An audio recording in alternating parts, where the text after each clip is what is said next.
শুভ সকাল আমার প্রিয় বন্ধুরা, কেমন আছো সবাই? আশা করছি সকলে অনেক বেশি ভালো আছো। আমরাও না বেশ ভালো আছি। ব্লগার রূপা চ্যানেলে সকলকে স্বাগত জানিয়ে আজকের সকালটা শুরু করছি ভারতের ছোট্ট একটা গ্রাম থেকে। আমি রূপা। তো সকাল সকাল ঘুম থেকে উঠে মনে করলাম ঘরবাড়ির পরিষ্কার পরিচ্ছন্নতার কাজে লেগে পড়ি। তো সেই কারণে অনেকখানি জামা কাপড় নিয়ে বেরিয়ে আসলাম পুকুরে। আর বেশ কিন্তু আবছা আবছা রোদ্দুর উঠেছে, যেহেতু এখন বেলাটাও হয়েছে। এখন ঠিক 7:30 বাজে। তো এই সময় থেকে আমি ভিডিওটি শুরু করলাম।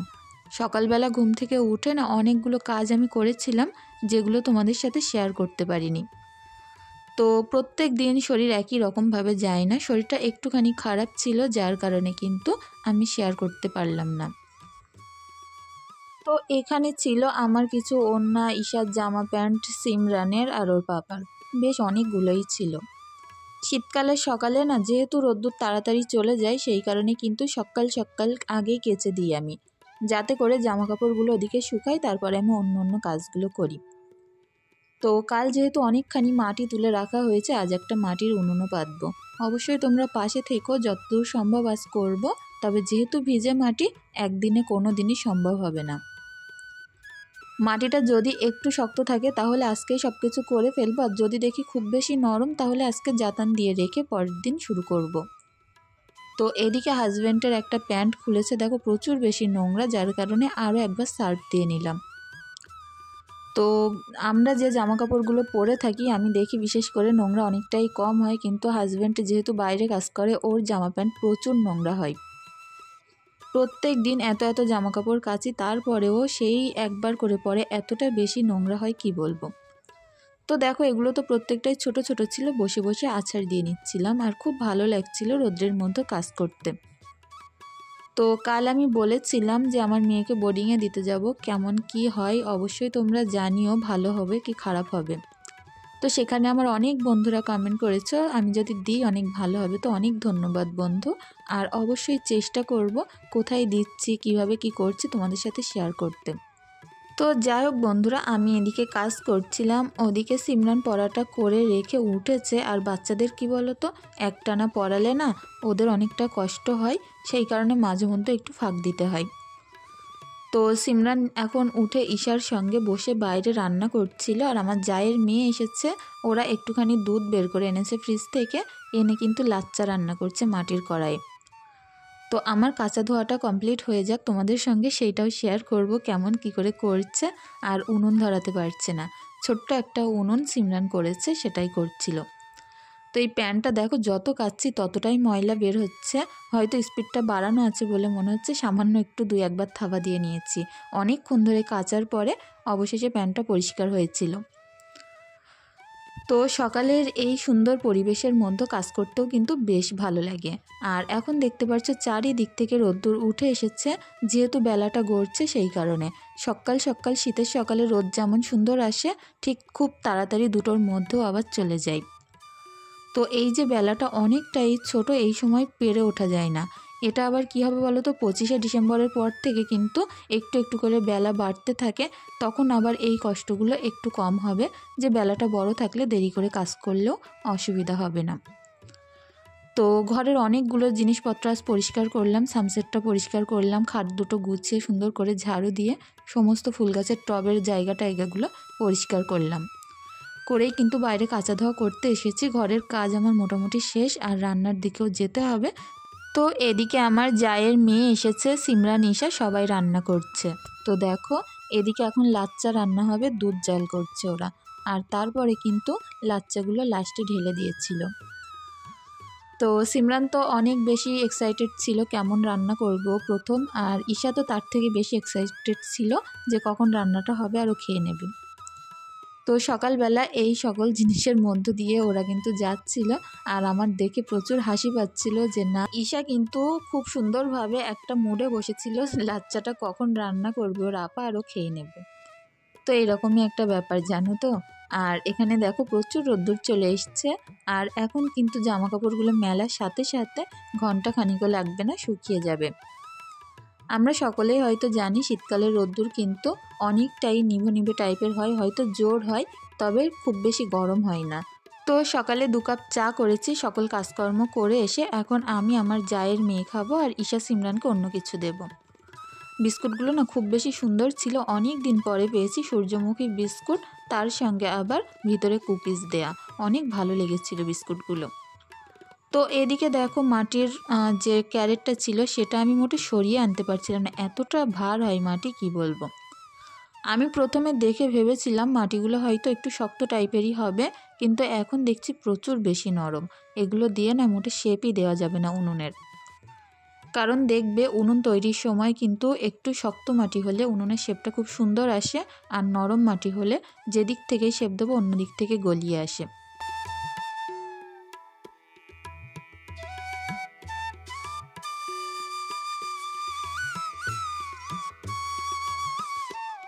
তো এখানে এতটাই বেশি নরম মাটি ছিল, ঠিক তো মোটে করতেই পারছিলাম না, একদিক থেকে দিচ্ছি আর আরেক দিকে চলে যাচ্ছে।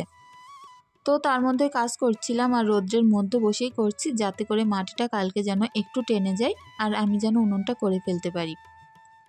তো এটা একটা উনুনই করব, কারণ যেখানে সেখানে নিয়ে যাতে আমি রান্না করতে পারি।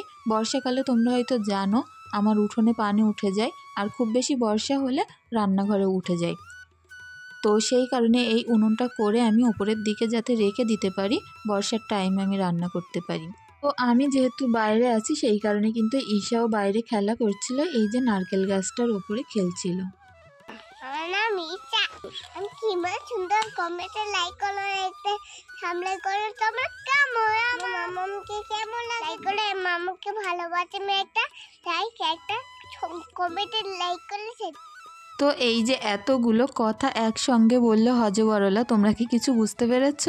আশা করছি বুঝতে পারোনি, কারণ ও কিন্তু একটা কথা বলে না, যখন বলে অনেকটা করে একসঙ্গে বলে, আর সারাদিন এইরকম তোতা পাখির মতো বকতে থাকে। তো যাই হোক, ও বলছিল মাকে যদি ভালোবাসো প্লিজ কমেন্ট করো, প্লিজ কমেন্টে এসে সাবস্ক্রাইব করো, এইরকমই ভুলভাল বকছিল। যাই হোক, কিছু মনে করো না। আর সকলে ঈশার এই বকবকানি কেমন লেগেছে কমেন্ট করে জানিও। তো তারপরে কাজটা করতে করতে আমার একটা অনেক বড় ভুল হয়ে গেছে, আর এই উনুনটা যেহেতু আমি মোটে ঠিকই করতে পারছি না, চারিদিক থেকে ঘুরে ঘুরে পড়ে যাচ্ছে মাটিগুলো, এদিক থেকে লাগাচ্ছি তো আর একদিক থেকে পড়ে যাচ্ছে। এই করতে করতে আমি অনেকক্ষণ যাবৎ কাটিয়ে দিয়েছিলাম।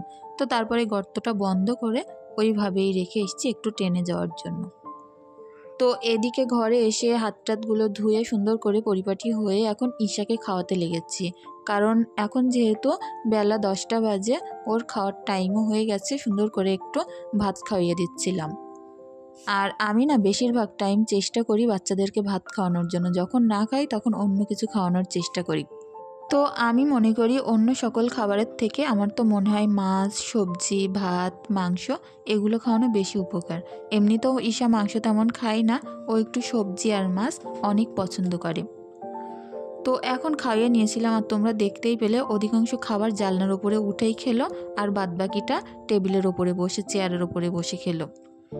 ও যখন ভাত খায় না কখনোই এক জায়গায় থিতু হয়ে খায় না, সবসময় এর উপরে তার উপরে উঠেই খায়, তাহলে খুব সুন্দরভাবে খেয়ে নেয়। আর ওকে যদি মনে করো বুকে ঝোঁকে এক জায়গায় বসিয়ে খাওয়াবে তাহলে কখনোই খায় না। এখন বসে আপেল বেচতে বসেছিল, 5 টাকা কিলো 5 টাকা কিলো।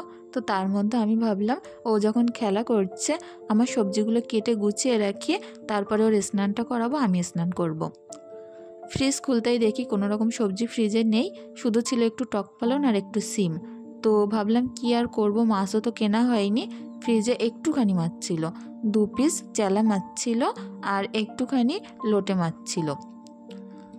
তো লোটে মাছটা দিয়ে টক পালং দিয়ে একটা সুন্দর চচ্চড়ি বানাবো, আর ওদিকে যে চেলা মাছটা ছিল সেটা কিন্তু সিম দিয়ে করব। তো আর কিছুটা আলু আমি সিদ্ধ করব রাতে ভাত দিয়ে খাওয়ার জন্য। আর এমনিতেও একটু আলু সিদ্ধ করেছিলাম, কারণ সন্ধ্যাবেলা কিন্তু চপ মুড়ি দিয়ে বেশ ভালো লাগে, একটুখানি আলুর চপ মুড়ি খেতে খুব ভালো লাগে।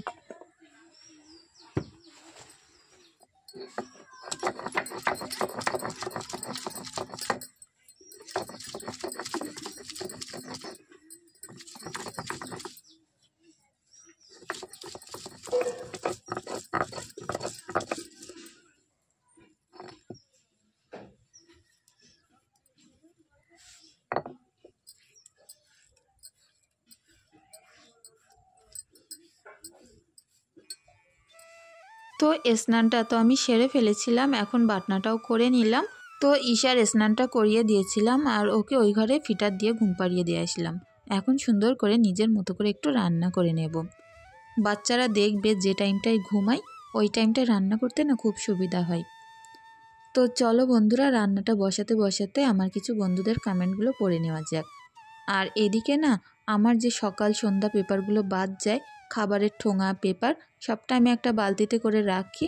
উনুন ধরানোর টাইমে দিয়ে দিলে না খুব সুন্দর উনুনটা তাড়াতাড়ি জ্বলে ওঠে।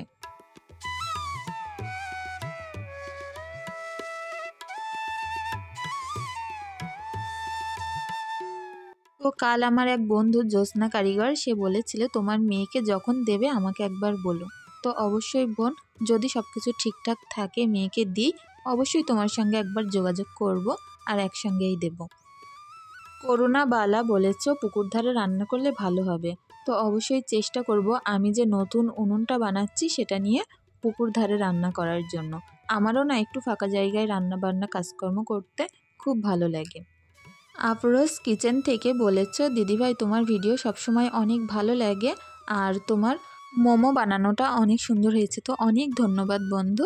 আর বলেছো ডিসিশনটা ভেবেচিন্তে নিও। তো অবশ্যই।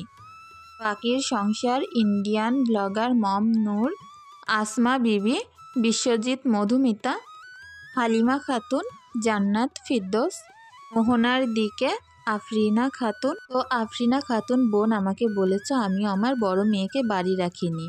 তো তোমাদের কথাগুলো শুনে না আমিও একটু মনে সাহস পাচ্ছি। নীলুফা ইয়াসমিন বোন আমাকে বলেছ তুমি অনেক মিষ্টি গো দিদিভাই। তো অনেক ধন্যবাদ বোন এত সুন্দর একটা কমেন্ট করার জন্য, অনেক ভালো থেকো। সুপ্রিয়া ব্লগ বলেছ যে তুমি যে মশলাগুলো রাখো কুলোটাতে অনেক সুন্দর। তো হ্যাঁ গো, কুলোটা না আমার অনেক বেশি পছন্দের। অনেকবার কিনতে গিয়েছিলাম, দামটা কম ছিল, তবু অনেক সমস্যার কারণে কিনতে পারিনি। তবে লাস্ট একদিন ভেবেই নিয়েছিলাম যতই সমস্যা হোক কুলোগুলো দেখে আমার যা ভালো লাগে কিনেই আনবো। তো পাপড়িকেও জানাই অনেক অনেক ভালোবাসা, অনেক ভালো থেকো বোন। তো এদিকে দেখো পুরো গ্রাম্য স্টাইলে এখন কিন্তু লোটে মাছের টকটা করা হয়ে গেছে। আর এটা না এত বেশি সুস্বাদু হয় কি বলবো, বাচ্চারাও অনেক পছন্দ করে। লাস্টে একটু ধনিয়া পাতা দিয়ে কিন্তু নামিয়ে নিয়েছিলাম। তো টক পালনগুলো এখন চেনাই যাচ্ছিল না, গলে যাচ্ছিল। তারপরে এই কড়াইয়ের মধ্যে একটু বেশি করে তেল দিয়ে কিন্তু যেহেতু 2 পিস মাছ আছে চেলা মাছ, সেটা ভাজা করে নেব।